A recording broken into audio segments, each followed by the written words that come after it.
There's been a big split, Seth, among Sixer fans about Ace Bailey. He's the first name that comes out of everybody's mouth here locally, and speaking about the Sixers in general, with the style of play, the fit with the team as well. From seeing him as a top high school prospect and his career at Rutgers the 1 year, as an analyst and putting your coaching hat on, what is your evaluation of him as a player and how it translates to the NBA? Well, the guy's a bucket. He's not a great shooter, but he's a tough shot maker. Doesn't have great handle, doesn't make game easy for anyone else. Got to get better defensively. Has defensive skills and defensive range, even though he measured out at 6'7", I think, in the combine, and I think a 7+ wingspan. But look, the guy is a very, very potentially good offensive player. He's going to get stronger. If he was 6'11", people said Durant. I think that was a little bit of a stretch, although his game was a little bit like Durant. At 6'7", even though he has the high release point, a little bit erratic in terms of making shots. It was hard to evaluate that team in general because Harper, obviously, and Ace had their injuries across the season. They never got a chance to get a really good feel for the game, and the players that surrounded him weren't all that good in relation to the competition, but the guy can score. And I think he'll be able to score in the NBA. It's all the other things you have to do to win. I mean, they need winning players. They need guys with toughness that can grow with the organization, but that can impact winning. And I think you need two-way players to do that. So to that point, Seth, the interview that you guys did with Ace at the Combine over at ESPN got a lot of traction for, Ace is a very confident kid. He's not afraid to say what he thinks he's good at and doesn't think there's a lot that he's bad at. But I guess, what do you make of that? Do you think, having spent some time with him, that this is a kid who is malleable, is willing to come into a more vet-heavy team like this and say, no, I'll do the dirty work. I'll be a spot-up guy and playing off a Maxey and Embiid, a Paul George? Or does he want to come in and say, look, I am a big dog. I'm coming in to, get buckets and score?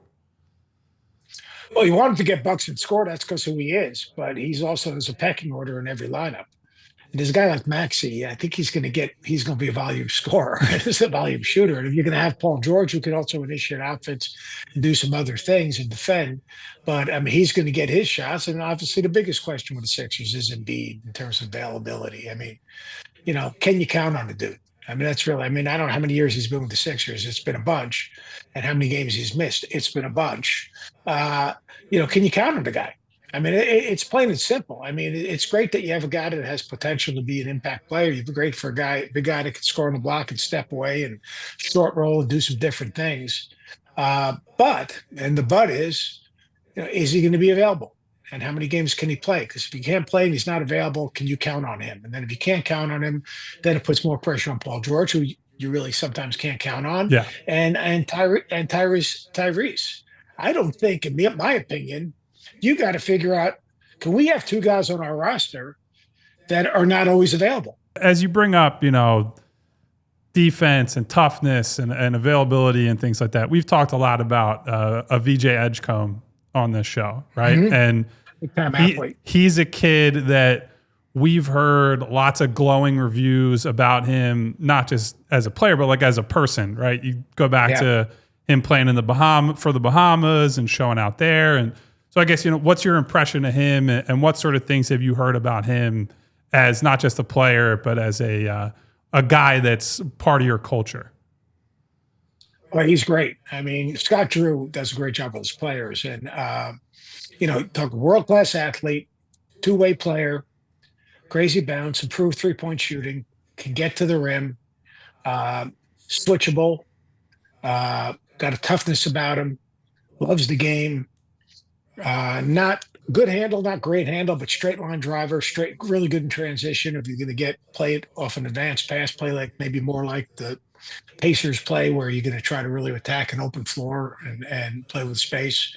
I like Edgecome. I like Edgecome a lot. He's not the shot maker Trey Johnson is, but he's probably more ready as a two-way player. He could be an elite defender. He could be an elite wing that plays ahead of the defense. He could be a guy that gets to the free throw line. He could be a guy that,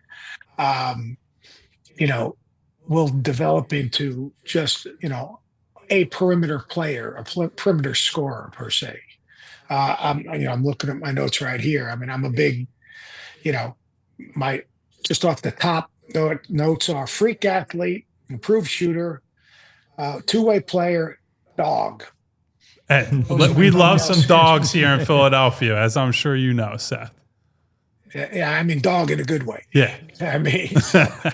So those are I do one or two just lines for, each guy just to fire things out when I do stuff like that. He is a dog.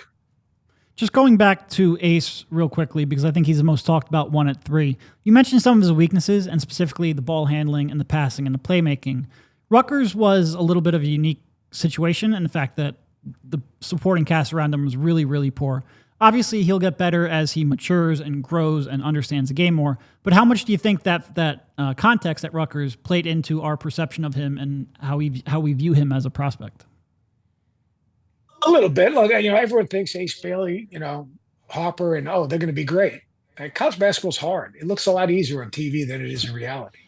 So, those guys, we're going to win the national championship. We're going to go to the Final Four. I remember listening to these guys' interviews when they committed to Rutgers. They had no freaking clue how they had to play in college. They had no clue. They had no clue how it was to win a game. They had no clue what it's like to go to Purdue and Michigan State. They had no clue of what the season's all about and how competitive. This is not EYBL. This is not the Under Armour Summer Classic. This is not the Adidas Summer Classic. I mean, dudes, they decide what they're going to give and what they're going to take away in college basketball. They're not going to let you play to your strengths.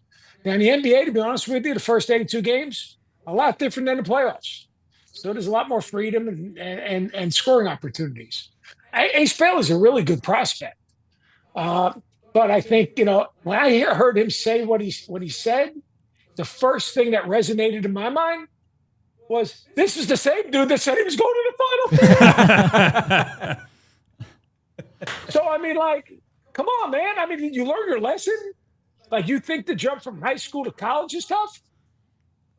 You get to the next level, how's your body going to deal with 82 games? How's your body going to deal with people chucking cutters and playing the contact and hard fouls?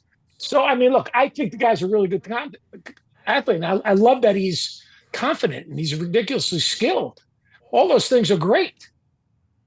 But, someone's got to get in his ear and say, that last time you made that bold statement, it didn't work out so well. Yeah. You're going to have 2 lottery picks, and you couldn't get to the freaking NIT. And with that, we also go to the Harper side of things too, Seth, because who knows? Stranger things have happened with that number 2 overall pick. You're talking about one spot. How would you see in the event that somehow, some way, Dylan Harper found his way into the 76ers organization? When you talk about the fit with Maxey, does that seem more like a seamless fit with a 6'5" guard in that way next to Tyrese Maxey to have that big guard next to him? 100%. Grown-ass man. That's really what it comes down. He's a grown man with a maturity and a toughness and a physicality, and a guy that can get to the rim, a guy that can see over the defense, a guy that will be a very good defender, a guy's his body is built for the NBA. Huge. Just upside, elite handle, plays with pace, never gets sped up, elite finisher, toughness, will shoot it better. I'm a big Dylan Harper fan. How can you not be? He's just got a maturity to his game and a feel to his game that is like next level. So, Seth, to that point, we're big fans of Dylan on the show, but we've gotten questions from our listeners to the effect of, why is Ace maybe getting dinged for how Rutgers played out and Harper maybe less so?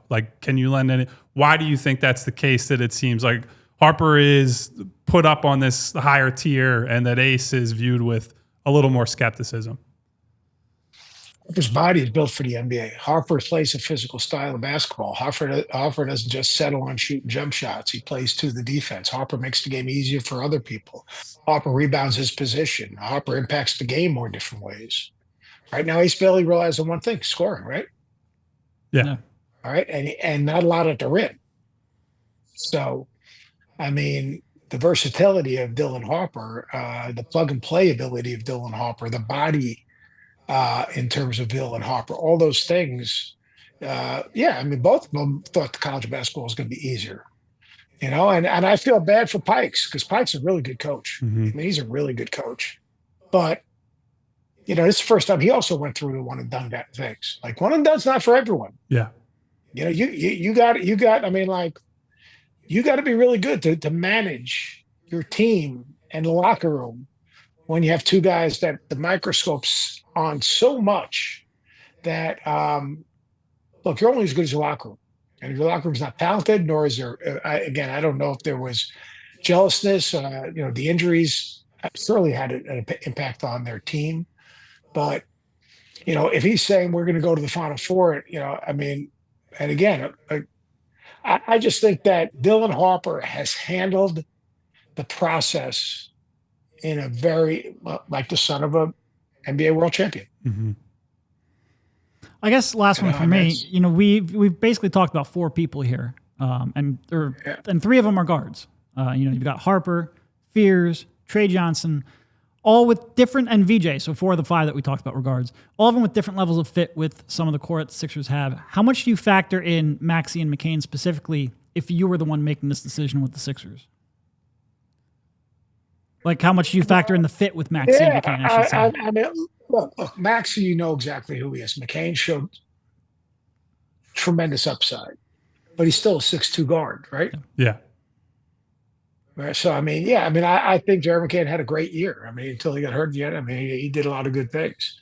Do you replicate by going in that direction? I mean, do you take a swing and maybe trade down and get more assets and grab a Malawach and, you know, have a rim protector and a lob threat and get maybe another draft choice out of it? You know, there are teams that have multiple draft choices. I don't know.